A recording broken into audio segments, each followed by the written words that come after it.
Greetings smartwatch fans! Ito, meron tayo ditong bagong sports smartwatch na very affordable. Ang C29 Pro smartwatch. Kung nakikita nyo dito, para siyang outdoor rugged smartwatch. Pero simple lang ang smartwatch nito. Similar sa iba pang sports smartwatch na merong health at fitness function. So, titingnan natin kung ano nga ba yung design ng wearable nito. Kasama na rin yung features. Particularly yung iba't ibang menus na offered sa C29 Pro smartwatch. So, meron ito sa Lazada at sa Shopee. So, kung nagbabala kayong bumili ng smartwatch nito, so bago nyo bilhin, tingnan nyo muna kung ano nga ba yung mga offered features sa smartwatch na C29 Pro smartwatch. At ito nga yung packaging. So, explore natin yung design. Kasama na rin yung contents.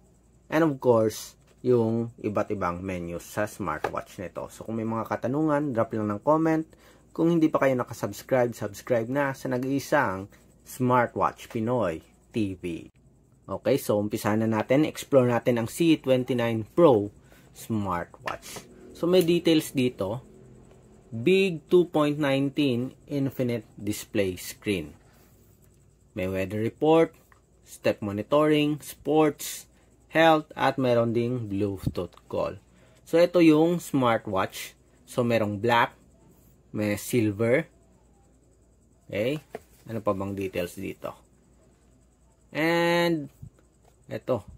So, meron tayong, at ito, rose gold siguro to.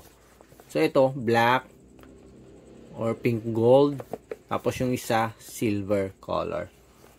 Okay, so yung sa contents naman, so nabuksan na natin to, na-activate na natin. Papakita ko lang sa inyo yung laman. So meron tayong of course user manual. Na-misplace ko yata yung user manual, pero may user manual. Ito, may extra na Milanese steel trap or mesh trap. Tapos, merong charging cable. Pogo pin, USB Type-A. So, yung smartwatch na C29 Pro, meron pa siyang extra na steel strap aside from the sports strap na kasama. So, madali lang naman palitan kasi merong quick release pin. So, kung papalitan mo, gusto medyo social yung dating, ito meron tayong Milanese or mesh strap yata to. So, tingnan natin. Okay, hindi ko pa kasi na-explore to. Okay, mesh strap. Okay, hindi naman siya magnetic, pero yun, stainless steel yung buckle niya para ilak. Okay? So, sa smartwatch naman, okay, sporty silicone strap na merong stainless steel buckle. Yung body frame ng smartwatch nito, metal. Yung likod, PC material.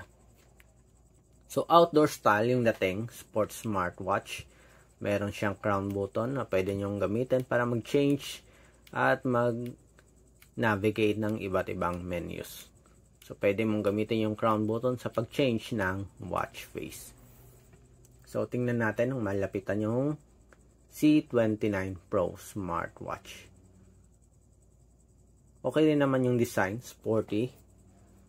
And at the same time, lightweight din and comfortable to wear. So, nagamit na natin to ng mga ilang araw. And so far, okay naman. Okay, ito yung design.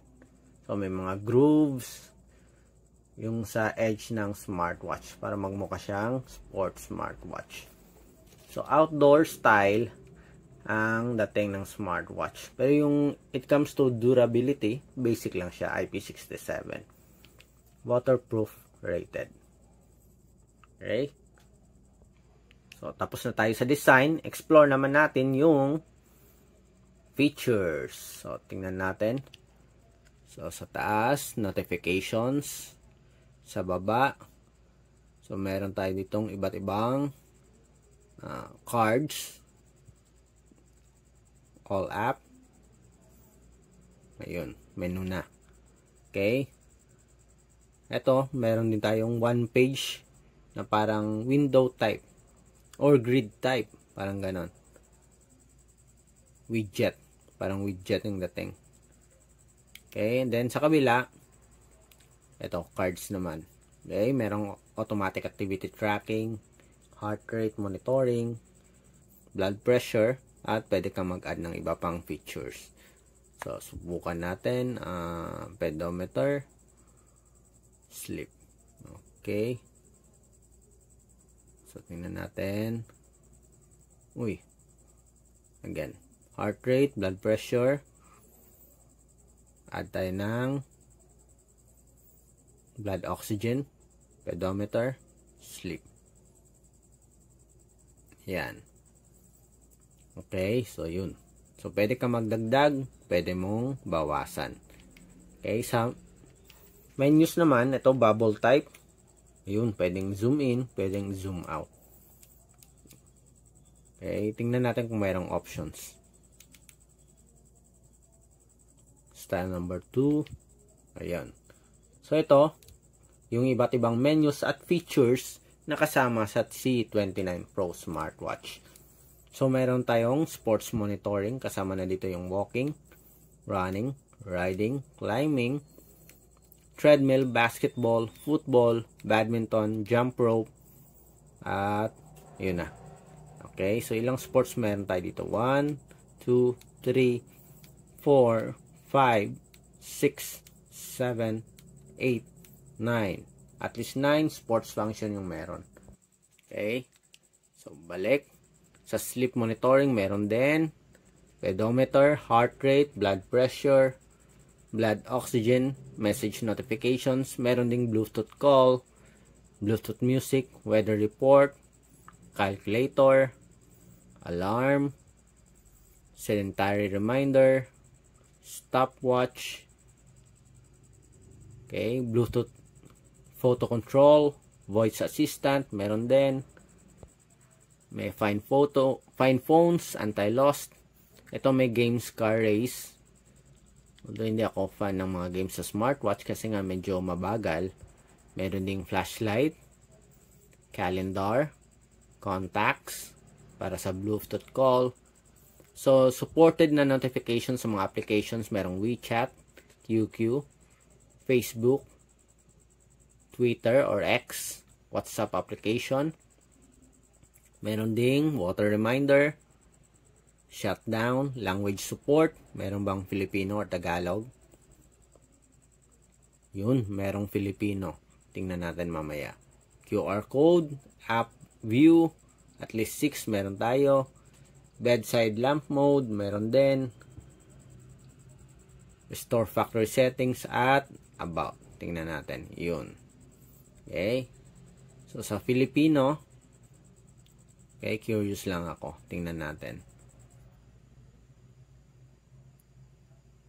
Okay, nagbago ang setting ng wika. Ayun. Drink. Yung iba hindi na-translate. Pero yung iba na-translate naman. Okay, so wala ring ano. Parang walang purpose yun. Okay, wika. Okay, back. Okay, so again, ito yung iba't ibang menus at features ng ating C29 Pro smartwatch. Subukan niya natin yung sa heart rate. Okay, tingnan natin. Start measurement. So, meron tayong beats per minute. May graph ba? Wala. So, hintayin lang natin gaano ba kabilis mag-provide ng results. Yun, mabilis. 85. Okay, so for 24/7 siguro or dynamic monitoring sa support app. Hindi pa natin nasubukan. Pero baka nandun yung settings. Start measurement. Ito, may systolic at diastolic para sa ating blood pressure. Tingnan natin. Ayun. 98.79 beats per minute. Okay. So, ayun. Okay. So, napakita na natin kung ano yung mga features. Kasama na rin yung design sa ating C29 C29 Pro smartwatch. So kung balak nyong bumili, medyo okay sa inyo to, check nyo lang yung product link sa baba kung saan natin nabili itong smartwatch nito. So meron tayong Shopee link sa baba. Tingnan nyo and try to see kung merong discount o wala yung smartwatch na ito. Okay, ito ang ating C29 Pro smartwatch. So may mga tanong, drop lang ng comment. Yung mga hindi pa subscribe na sa ating nag-iisang Smartwatch Pinoy TV. Bye!